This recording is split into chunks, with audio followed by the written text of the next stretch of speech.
Гишүүдийн бас энэ хуулийн нэртэй холбогдуулаад шүүмжээд байгааг бас зөв гэж хараад байгаа юм. Одоо энэ яг нэрийг харах юм бол би хэрвээ гадны хөрөнгө оруулагч бол энэ эрхчлөөгүй орон байсан байна л гэж бодно. Одоо дөнгөж эхлэх гэж байгаа юм байна. За болидоо л гэж бодно. Үгүй ээ. Энэ бол популяр тул байж ирэхгүй байхгүй юу? Зөвхөн нэрийг арай нэг өөр болгочих. Бидэн засах юм бол байгаа ах. Жишээ нь одоо олон улсын үнэлэхтэй хүн Монголд машин барьж болдгүй юм билээ шүү дээ. Гэтэл бид нар бусад улс оронд очиод өөрийнхөө өмнөхтэй машин түрээслэл яваал идэг шүү дээ. Тэгэхдээ Монголд болохгүй. Энэ мэтийн юм байгаа нь үнэн. Тэгвэл бид нар нэг эдийн засгийн эрхчлөөгөөр айхтар дутчихсан юм бол бас би байхгүй гэж бодож байна. Зүгээр бидэнд юу гайвуулаад байна вэ гэж. Бидэнд ерөөсөө нэг тийм хувийн эрх ашиг нэг тийм давмгаалсан ялангуяа төрд байгаа хүмүүсийн ашиг сонирхол. Төрөө мөнгөний машин болгоод байгаа явдал ахгүй юу? Яг тийм байгаад яг юм дээр тулаад ирвэл. Энийг л өөрчлөх, энэ улс төрчдийнхөө ёс зүйг өөрчлөх тухай асуудал байхгүй юу? Тэгээ сайд болох гэж улаарцгаагаал тийшээ нь очиж ингэж гэх гээл ингээл. Яг цаанаа тийм байгаад байгаа байхгүй юу? Тэрийг эхлээд өөрчлөх хэрэгтэй. Улс төрчд эхлээд өөрсдөө өөрчлөх хэрэгтэй. Хоёрдугаарт гай болж байгаа юм бол банк санхүүгийн салбар ахгүй юу? Энэ өндөр зээлийн хүүхдээ энэ банкны том монополийн орчинд хэн яаж бизнес эрхлэх юм бэ? Засах юм чи энэ байгаад шүү дээ. Яаж энэ бизнес эрхлэгчтэй бид нар хямд их үүсвэр олж өгөх юм? Санхүү зах зээлийн орчныг яаж сайн болгож өгөх юм гэдэг асуудал болохоос биш нэг төрн аймаар дарамтаа тэгээ нэг дарангуулсан тогтолцоотоо тийм байхгүй шүү дээ. Эрхчлөө хангалттай.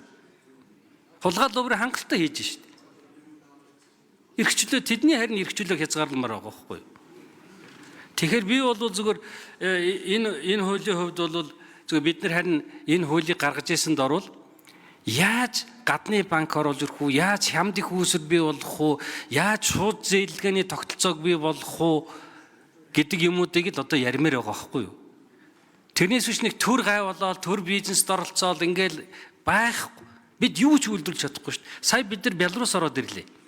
Беларусь бүх машин техникийг үйлдвэрлэж байна. Бүх хогийн машин, галын машин, имлэгийн машин, том ачааны машин, трактор, комбайн бүгдийг үйлдвэрлэж, мотоцикло хүртэл үйлдвэрлэж шүү дээ. Бид юу үйлдвэрлэж байна? Энэ бизнес рүү хинч орж болно, хинч хутгалдахгүй шүү дээ. Бид хуурай сүүч хийж чадахгүй, малко хийж чадахгүй. Тэнд бүх юм, тэнд далайн гарцгүй. Тэгт далайн бүх төрлийн загсыг хуржуулээд дотоодынхаа бүрэн хэрэгцээг хангацсан биш үү? Загсаар бүр экспортлдог. Гэхдээ ийм болцоо бизнес хэнд шүү дээ. Энд хин төр оролцоод байгаа. Яа төр оролцоод байгаа байхгүй шүү дээ. Хийлдэ. Яагаад хийхгүй байгаа? Банк санхүү зээлч орчин. Гуравт татварын орчин өөрчил. Татварын таатай орчин байх хэрэгтэй. Шинээр бизнес эрхэлж байгаа хүнд өөр татвар байх хэрэгтэй. Импортын бүтээгдэхүүн орлох бүтээгдэхүүн үйлдвэрлэж байгаа бол тэр импортын татвар тавьж өгөх хэрэгтэй. Ижил төрлийн бараан дээр нь. Гэхдээ ингэхгүй хайчиж байгаа байхгүй юу? Нэг муу амтан бизнес эрхлээр шинээр нэгэл үхтрээ шатаал тэгэл зээлийн өрөнд баригдэл тэгээ хаалга хааж байгаа шүү дээ. Энэ л гай болоод байгаа шүү дээ. Тэгэхээр би бол зүгээр гай болж байгаа юм олж хараал гэж хэлмээр байна. Тэгээ тэрийг эмчил. Тэрнээс биш одоо ингээд нэг бүр нэг 90-ад оны үеийн сайн баярмыг хэлээд байгаа юм шүү дээ. Ийм юм яриха болио л дээ хэдүүлээ.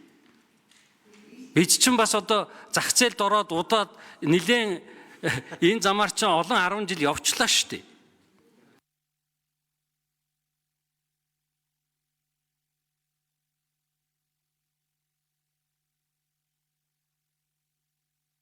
За нэмж тодруулъя.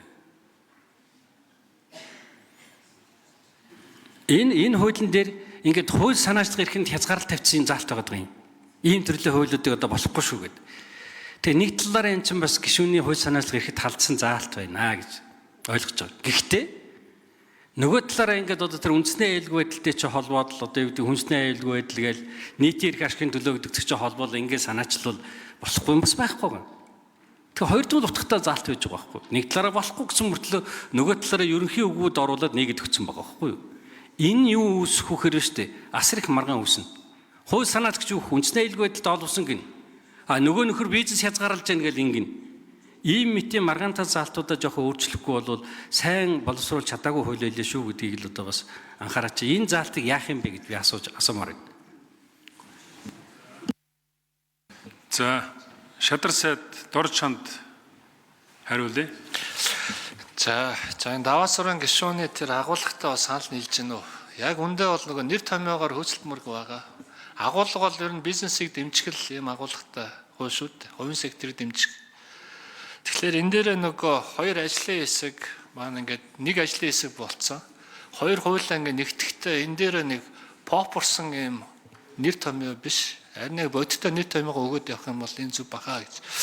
За энэ даваа сурын гишүүнтэй санал нийлээд байгаа зүйл нь бол яг энэ бизнес ингээд хийя гэдэгтлээр санхүүжилтийн өртөгч өндөр байхгүй. Тэг яг энэ дээр яг бодиттой юу туссан бэ гэдэг нэг хэлчмээр байна. Өнөөдөр хүртэл Монгол улс нөгөө банкар дамжаад санхүүжилтээ хийдэг. Дэлхийд 50-70 жилийн өмнө байсан тэр уламжлалт санхүүгийн тогтолцоо Монголд яваалаа. Яагаад ингэж байсан бэ гэхэл нэг жишээ нэгэд ихлээр банк ингээд мөнгө төгрөг ингээд татаж авах юм бол 5% одоо хүүгийн татвар төлдөг.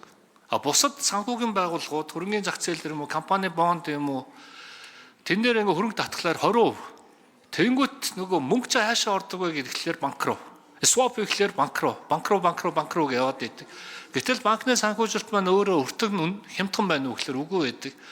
Одоо энэ хуулиар энийг засаж өгч байгаа нь юу вэ гэхлээр ээжлэгэн 5% руу оруулж өгөөд өнөөдөр хамгийн их эрсдэл хийдэг богино хугацаанд шуурхай хөрөнгө оруулалт хийдэг юм их усэрчүүн сангууд шүү дээ. Дэлхийд даяараа нөгөө банк болон хөрөнгөний зах зээл чинь ингээд уламжлалт болоод хажуу талаар нь ингээд сангууд ингээд дэлхийд даяар маш олон одоо их найдаар нь хэмжих хөрөнгө оруулалт хийгээд байхад бид нар ингээд хоцорчод байгаа юм аа. Тэгвэл одоо бид нар нээж өгч байгаа. Тэр сангуудыг оруулж ирье. Өрсөлдүүлээ. Ганцхан банкны их усрээ санхүүждэг биш. Эсрэгээр нь хажуу талд нь ингээд өрсөлдөгчдийг нь оруулж ирье. Тэр нь бол сангууд байна. Private equity фандууд байна. Hedge фандууд байна. Янз янзын ингээд сангууд орж ирэх нөхцөл нь бол бүрдэж байгаа шүү. За энийг хэлчихмээр хоёрт нь бол үнэн. Зээлөөгийн их усүр нь нөгөө хадгаламжтайгаа ингээд харьцуулах юм бол өндөр байгаа болохоор өндөрөөл гэдэг банкуд бол юм ярьдаг. Гэтэл өрсөлдөөн байдаггүй. Тэгээ энэ дээр нэг зохицуулт нь юу байсан бэ гэдэг ихлээр бид нар нөгөө гэр бүлийн банкуд байгаад байна. Тэд нар маань ингээд орж ирсэн төслүүдийг дарж аваад уул уурхаалаа хүртэл ингээд санхүүжилт аваад ингээд барьдаг болчлоо. Энийг хязгаарлая гэд нэг банкны хувьцаа эзэмшигч чинь 20-оос дээшгүй байя гэд даваа сургамж мэдж байгаа шүү дээ. Хязгаарлалт хийсэн байсан. Энийн нөгөө сул дутагдaltaй тал нь юу вэ гэхлээр гадны банкуд орж ирэх болчихсон. Би ядаж нэг хяналтын 34-ыг аммаар шүү дээ. Ядаж менежмент хийдэг юм а гэхэд эний чи одоо ингээд гадны банкнд хамааралгүй болгож өгч байгаа. За тэгээд татрын бас нэлээд олон зохицуулалтууд орж ирж байгаа. Үр дүнд нь юу вэ гэхлээр санхүүгийн өртөг энэ хуулиар бол буушруу бодитойгоор буун өрсөлдөөн бий болно. Тэгээд татварын хуулиуд нь дагаж орж ирж байгаа болохоор энэ бол юм шүдгүй. За даваа сурын гишүүн нэмж тодруулъя. Тэгтээ бид өөрөө сэтгэхүйгээ өөрчлөмөр байгаа байхгүй юу? Би бол нэрийг бол бизнесийн орчныг сайжруулах хууль гэдэг ч юм уу ингэмээр байгаа юм. Тэгээ харин одоо ёстой тэр нөгөө нэг энэ нэг ловер хулгайг зэгцлэх асуудлууд мөн тэр банк санхүүгийн орчныг яаж сайжруулах вэ? Татварын тогтолцоонд ямар өөрчлөлт хийх үү гэдэг асуудал. Бидний татварын тогтолцоо шал буруу яваа учраас хадгаламжийн чинь мөнгөн хөрөнгийн чинь 90% хүн амын 3% төвдөрсөн байгаа байхгүй юу? Энийг бид нар өөрсдөхийн тулд татварын тогтолцоог тэгжээж жижиг дунд бизнес ч хөгжнөө. Зөвхөн том бизнес хөгжөөд байгааг бид нар татвараа зохицуулахаас өөр аргагүй шүү дээ. Тэгэхээр ийм юмнуудаа анхаарч хийж өгвөл арай бодиттой болно. Зүгээр ингээд нэг попорс юм гаргаад байвал бид нар 30 жил гаргалаа одоо ахаад 30 жил 60 жил гаргана. За ажлын хэсгийн гишүүн Батбаярын Жаргалан хариулъя. Даваа сурын гишүүний асуултанд бол хоёр бас зөрчилтэй зүйл байгаа даа. Өнгөрсөн 30 жил бид нар үйлдвэрлэгч болж чадаагүй гэж юм те. Өнгөрсөн 30 жил бид нар ингээд юм тодорхой юм эдийн засгийн эрхчлөөнд хүрэх алхмуудаа бас хийж чадсангүй шүү дээ. Тэгээ шалтгаан нь юу юм? Шалтгаан нь төр байгаа дээ шүү дээ. Төрт байгаа энэ тогтолцооны авилга байгаа дээ. Төр эдийн засагт хэтэрхий хулгалтцсны чинь улмаас наад банк санхүүгийн асуудал чинь ч байна, татварын асуудал чинь ч байна. Тэгэхээр одоо энэ цаг мөчөөс хойш ер нь төр эдийн засагт янз бүрийн арга хэлбэрээр оролцохгүй гэдгээ бас тунхалчмаар байгаа даа. Тэгээд нөгөө талаас бол Монгол улсын хамгийн том давуу тал бол бид ардчилсан улс шүү дээ. Тэ бид улс төрийн хувьд эрхчлөөтэй улс. Тэгээд энэ эдийн засгийн эрх чөлөөтэй гэдгээ нэг зарласнараа попорсон зүйл бас болчихгүй гэж бодод байна. Энэ сэтгэлгээг өөрчлөхийн тулд энэ ядад зарчмуудаа тохиромоор байгаа байхгүй юу? Тэ. За одоо цаашид бол бид ямар нэгэн хууль тогтоомж батлахтаа ингэнэ гэд. Тэгээд таны санаа зовж байгаа тэр хуулийн За гүйцэж хариулъя. таны санаа зовж байгаа нөгөө хувь санаачлагчийн эрхэнд халдж байгаа гэдэг заалт болохоор бас тодруулахтай. Үндэсний аюулгүй байдал, хүний үндсэн эрх хэрэгчлөө, хүн амын эрүүл мэнд, байгаль орчныг хамгаалах зорилгоор нийтийн ашиг, сонирхол, шударга өрсөлдөөнийг хамгаалахаас бусад тохиолдолд эдийн засгийн эрх чөлөөг хязгаарласан хууль гарахгүй л гэж байгаа шүү дээ. Гэхдээ яг ер нь бол бид нар харин хууль санаачлагчийн хувьд ч гэсэндээ хууль санаачлагчийн хувьд ч гэсэндээ ийм эдийн засгийн эрх чөлөөг хязгаарласан, эдийн засагт хит их оролцсон, төрийг данхаалгасан, авилгыг өөгшүүлсэн тийм хууль санаачлахгүй л байх хэрэгтэй үстэй. Ер нь аль ч утгаараа. Тэгэхээр тэр зарчмаа энэ дээрээ томьёолоод, тунхаглаад оруулчихад бол бас буруу зүйл байхгүй л гэж бодоод байгаа. За гишүүд асуулт асууж хариулт авч дууслаа.